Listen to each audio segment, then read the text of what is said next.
Hey there, welcome to the James Show, News Talk 820 WBAP, now on FM at 93.3. A lot of people are hot about the Dallas police chief saying that he's not going to comply with ICE, and so someone get Homan on the phone.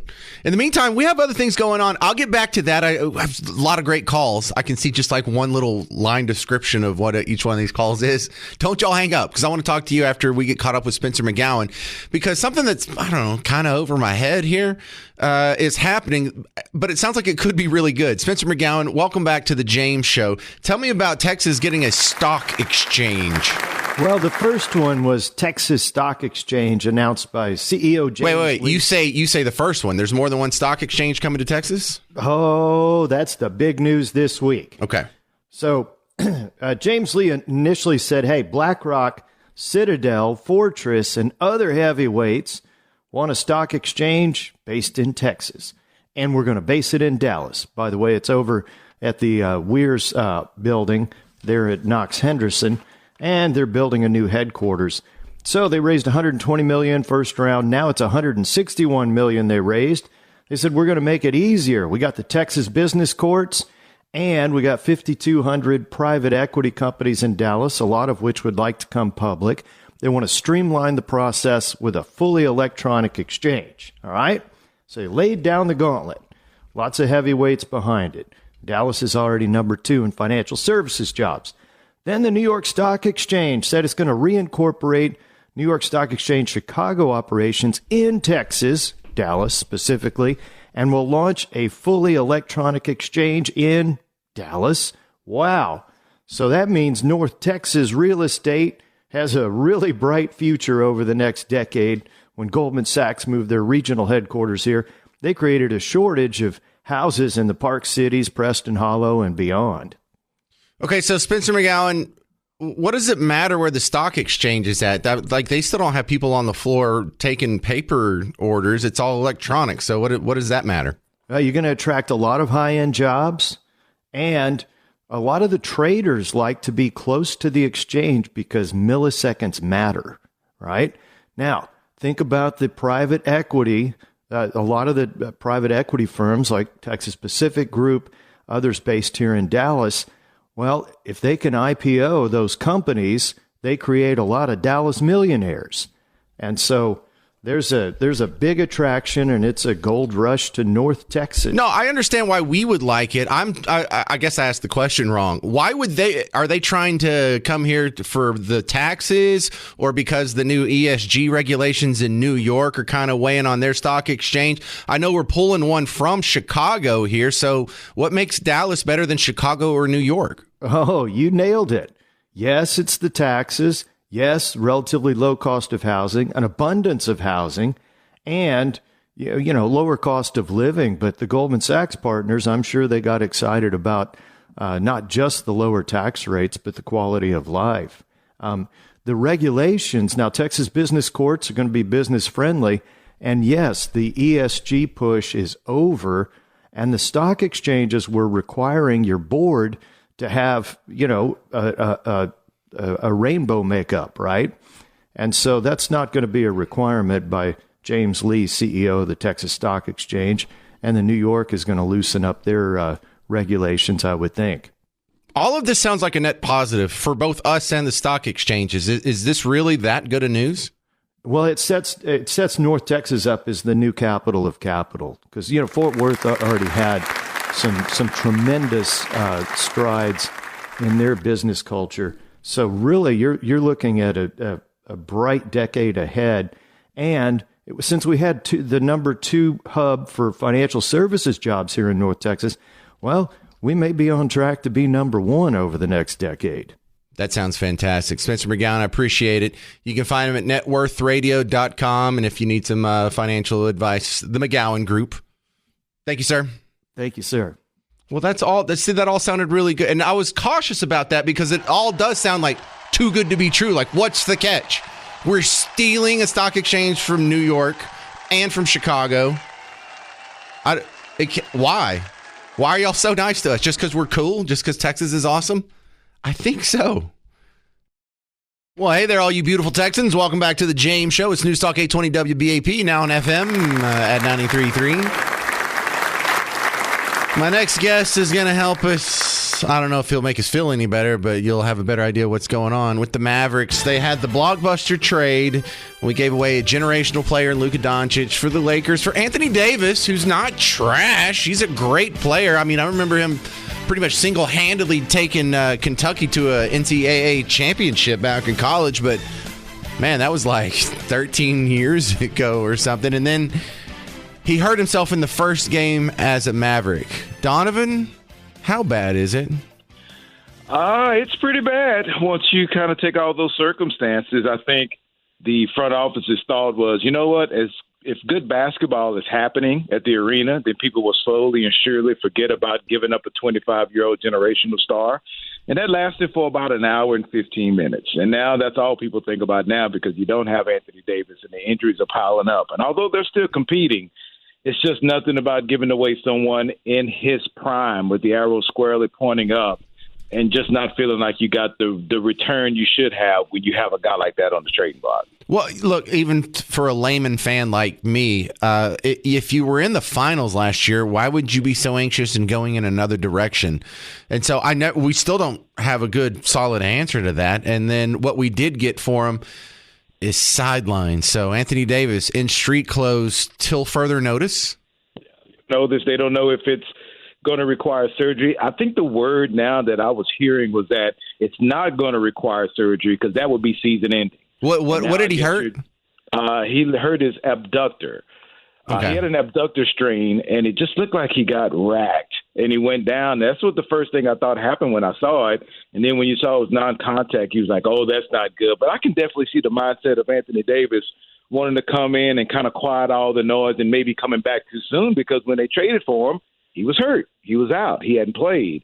And I do believe he rushed back to try and make things right with everything around and then just hurt himself worse. I will bet you, man, and I hate to say this, that if you'd have waited about a week or two, maybe you could have avoided this. Maybe him making his debut after the All-Star break, I think everything may have been okay given this original injury a little more time to heal. But I can understand his anxiousness to get out there because, man, I don't think anyone expected the reaction that you've gotten from the fan base.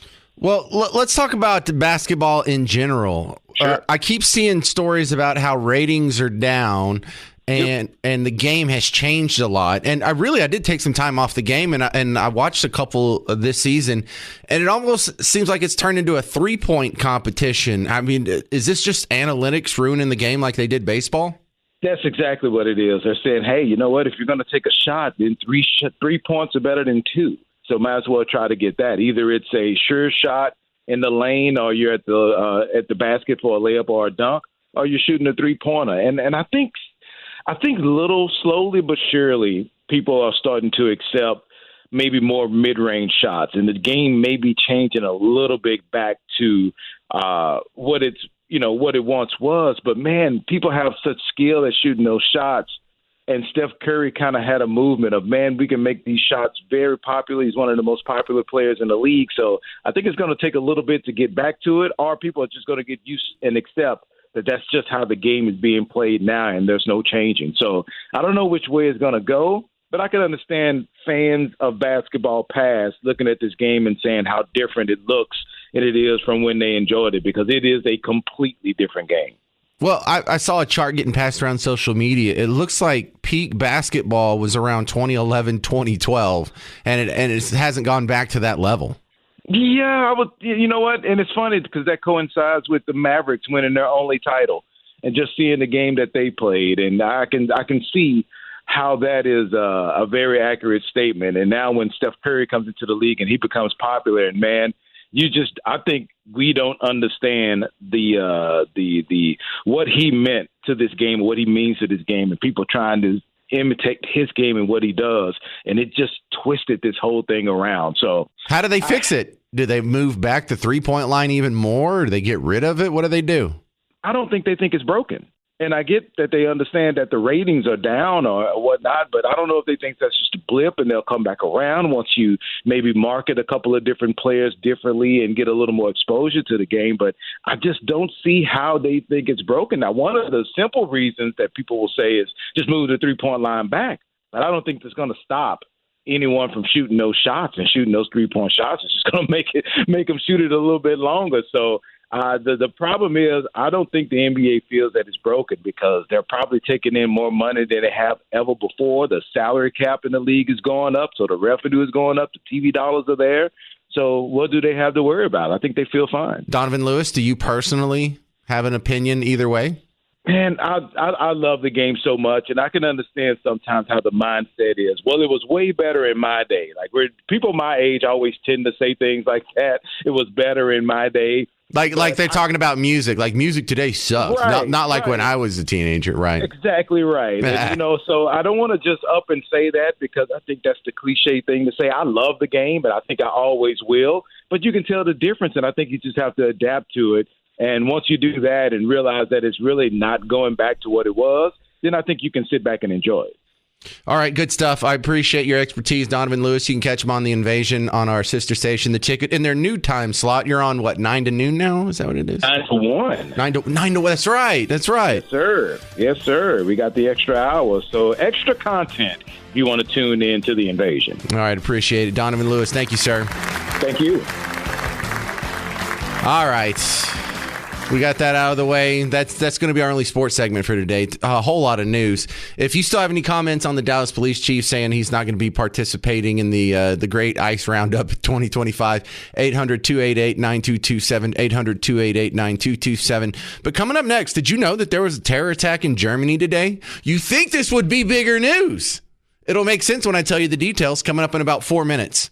I'm James Parker. It's News Talk 820 WBAP, now on FM at 93.3. Hey there, welcome to the James Show, News Talk 820 WBAP, now on FM at 93.3. We all know that your phone is listening to you at all times, your Alexa is listening to you at all times. If you're out in public in a store, you're probably on a camera somewhere. But there's people who want to try and minimize the invasions into privacy, so you still care a little bit in data protection here. Cyber criminals are everywhere. And we just got news about a new security flaw in Apple devices that they had to put a patch out for. How bad is it? Mary Hamilton, who's an expert in data protection, joins us on the James Show. Mary, what do we need to know about this new Apple security flaw?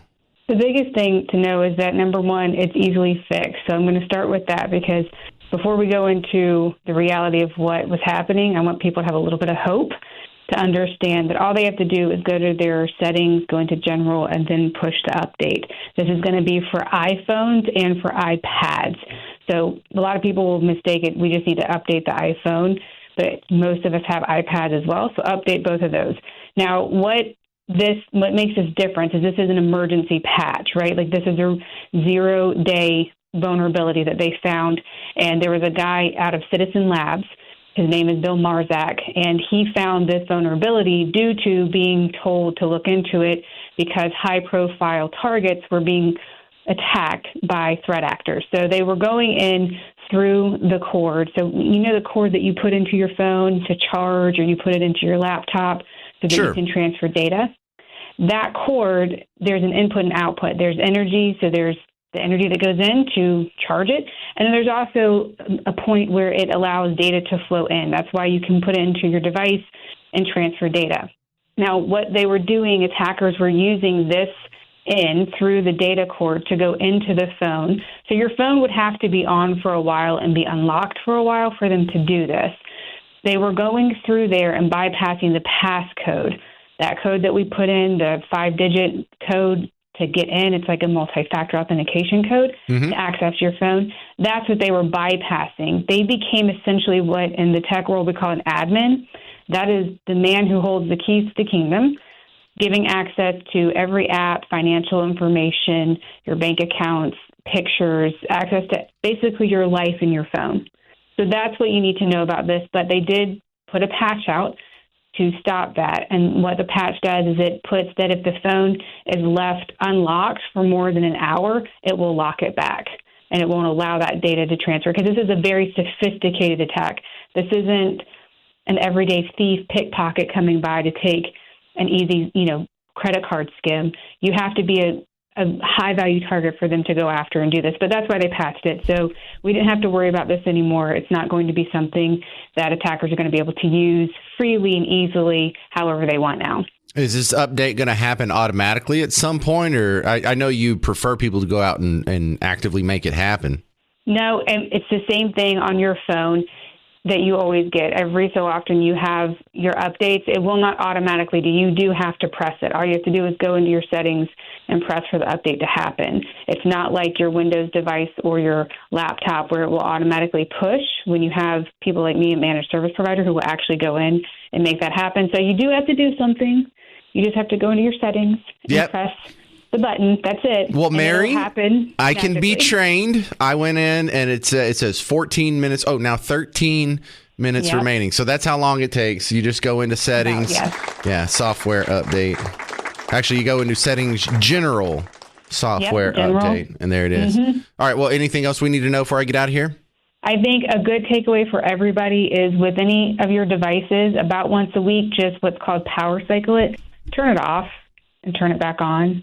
And that helps to keep things running more smoothly and will help to eliminate degradation of the phone or your services and helps to keep security updated. So. Right, and that is the first step in every tech support algorithm. Have you tried turning it off and back on? And for the rebooted it. Right, and look, if you do hack my iPhone, I hope you like redheads. How about that? All right, thank you very much, Mary Hamilton. I appreciate your expertise on this subject. Where do we find your work outside of WBAP? We're at naddata.io. I'm on Instagram and LinkedIn if they need to find it. But we do manage services and just help protect people, to serve and protect. Thank you very much. Good stuff. Thank you. It's Mary Hamilton. Appreciate it. All right, coming up next. All right, I still see some callers and some feedback, and I got an email. Some people are not too happy about the Dallas police chief saying he's not going to comply with the illegal immigration laws when it comes to, he's not going to enforce them as hard as he possibly can. But the question is, should he be cheered for this? Should he be fired for this? Or should he be arrested for this? 800-288-9227.